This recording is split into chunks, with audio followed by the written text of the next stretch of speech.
What if the key to understanding our future with AI is actually buried deep in the past? Today, we're going to dig into a fascinating and, a little bit chilling theory that suggests the rise of artificial intelligence could look a whole lot like the fall of the Roman Republic. All right, let's get right into it. This whole warning, this whole idea, it really all boils down to one single provocative question. So here's the big question on the table, which comes from Professor Kim Dae-sik. Could AI actually cause modern democracy to fall just like it did in ancient Rome?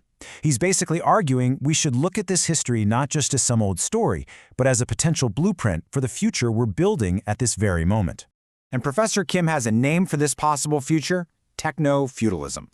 Just picture it, a society where this tiny tech elite, kind of like the old feudal lords, rules over everyone else. And the rest of us?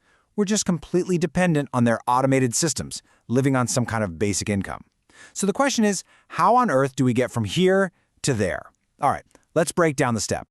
The first step on this path, it all starts with what you could call the engine of change. See, back in Rome, it was one particular thing. For us, today, it's something else entirely. But here's the crazy part. They both do the exact same job. For ancient Rome, the big game changer was this huge flood of slave labor. We're talking something like 10 million people captured from their conquests. Fast forward to our time, and our game changer is intelligent AI and robots. Now, I know what you're thinking. Those sound completely different, right? But if you look at it from a purely economic angle, they share one massive society-shaking feature. And this is the key, the crucial link. Both of them represent a gigantic source of labor that, well, you don't have to pay. It's free labor. And when you introduce something like that on such a massive scale, it's like lighting a match. It's the spark that sets off the whole chain reaction. It happened in Rome, and the warning is, it could happen again with us. So, when you flood a society with a basically limitless, free workforce, what's the very first domino that gets knocked over? Yep, the middle class. You got to remember, the entire backbone of the Roman Republic was its middle class. We're talking about farmers, artisans, skilled craftspeople. But suddenly, they just couldn't compete. I mean, think about it. Why would you pay a Roman citizen to harvest your wheat when you have slaves who can do it for free? It was impossible. They were completely priced out of the market, lost their farms, lost their businesses, and they all flooded into the cities hoping to find work, but the work just wasn't there. So, just how bad did things get?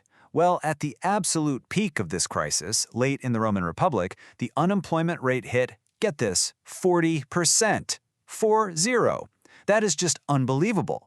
A society just can't work when almost half the people have no jobs and really no sense of purpose. And a collapse like that, it doesn't just stay in the economy. It bleeds into everything. It created this huge power vacuum. Because when that middle class disappeared, the very foundation of the Roman Republic just crumbled.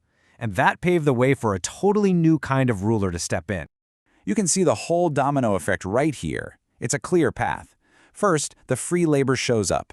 That makes the middle class pretty much obsolete, which leads to, you guessed it, mass unemployment and a ton of social unrest. The democratic system, it just can't cope with that much chaos, so it breaks down. And then, who steps into that void? A single, all-powerful emperor. So, the parallel to today is pretty chilling, right? If AI starts automating away all the jobs that make up our own middle class, you have to ask, could our own democratic systems start to weaken too? And the theory goes that the power wouldn't go to some general, like in Rome. No, it would go to the people who control the technology, the tech titans, these hyper CEOs. All right, so now you've got an emperor in charge, but he has this massive problem on his hands. What are you to do with this huge population of people who have no jobs and who could, rebel at any moment? He needed a plan for social control, and he needed it fast. And the strategy he came up with, well, it became one of the most famous policies in all of history: bread and circuses. The idea was incredibly simple. Keep people's stomachs full and keep their minds distracted, and they won't cause any trouble. And when you look at our potential future, the parallel is, wow, it's really striking. The bread in Rome? That was free grain handed out to the citizens. It's basically the ancient version of what we talk about today as universal basic income, or UBI. And the circuses, the gladiator games? Well, that's the historical version of our nonstop, endless stream of digital entertainment. But here's a really important detail. The Roman circuses, they had to keep getting bigger and crazier. People would get bored, so the games had to become more spectacular, more violent, more stimulating, just to keep their attention. An endless scroll of content that's always getting more engaging, perfected by an algorithm to keep you hooked. Does that sound familiar at all? So let's pull it all together. What is the ultimate warning here? What is this history lesson trying to tell us about the AI-powered world that we are building right now, today?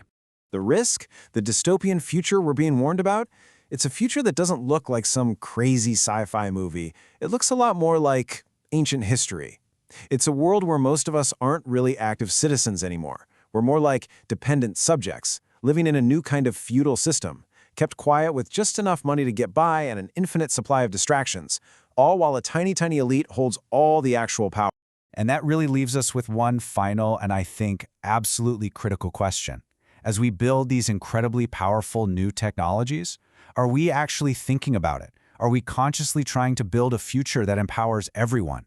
Or are we just accidentally paving the exact same road that leads right back to Rome?